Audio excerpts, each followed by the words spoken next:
আপনার আর কোনো অসুবিধা নেই, আপনি এখন সম্পূর্ণ সুস্থ।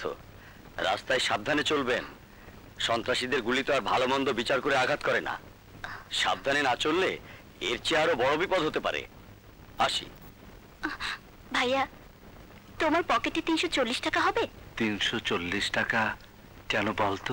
না মানে তোমাকে যে হাসপাতালে নিয়ে এসেছে তার ক্ষতি হয়েছে 340 টাকা, সেটা শোধ দিতে হবে না? ঠিক কইছেন, কারো কাছে ঋণ টাকা ভালো না। তুমি? ভাইয়া, এই সেই ডাবওয়ালা রাজা যার জন্য সময় মতো তোমাকে হাসপাতালে নিয়ে আসতে পেরেছিলাম। আস্তে। এসো ভাই, বসো। না না, বমু না, আমার 340 টাকা দিয়া দেন, আমি যাইগা। যদি না দেই তাইলে আমি মনে ভীষণ কষ্ট পামু। কারো মনে কষ্ট দেয়া আর মসজিদ ভাঙা একই কথা। আচ্ছা আচ্ছা, তোমার টাকা আমি এক্ষুনি দিয়ে দিচ্ছি।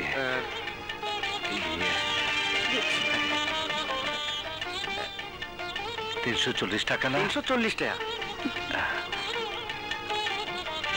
এই নাও। আপনার রিলিজ অর্ডার হয়ে গেছে, আপনি যেতে পারেন। ভাইয়া, আমরা এখন কোথায় যাব? জানি না, তবে শহরের কোথাও না কোথাও যেতেই হবে। চল বোন।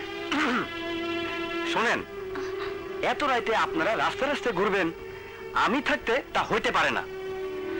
আপনি যদি কিছু মনে না করেন, আমার লগে আমগো বস্তিতে আপনারা লয়ে যেতে চাই। আপনাকে আপত্তি থাকলে না হয় থাক। ঠিক আছে, চলো, আমরা তোমার সাথেই যাব।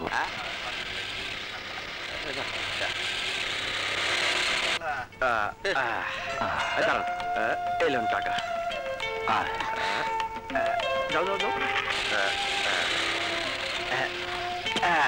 এই যে এইটা হচ্ছে আমগো রাজপ্রাসাদ, এখন থেকে তোমরা এখানেই থাকবা।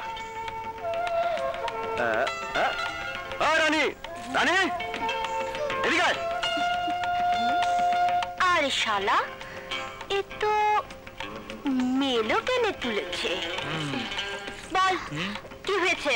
এই, এলো আমার বোন আর এলো আমার দাদা। বোন? দাদা? আরে তোর বোন তো আমারও বোন।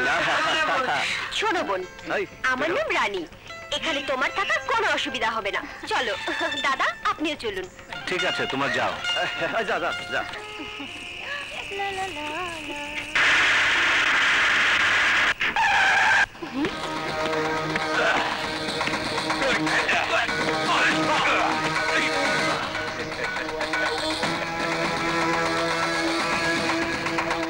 বাহ, তুই তো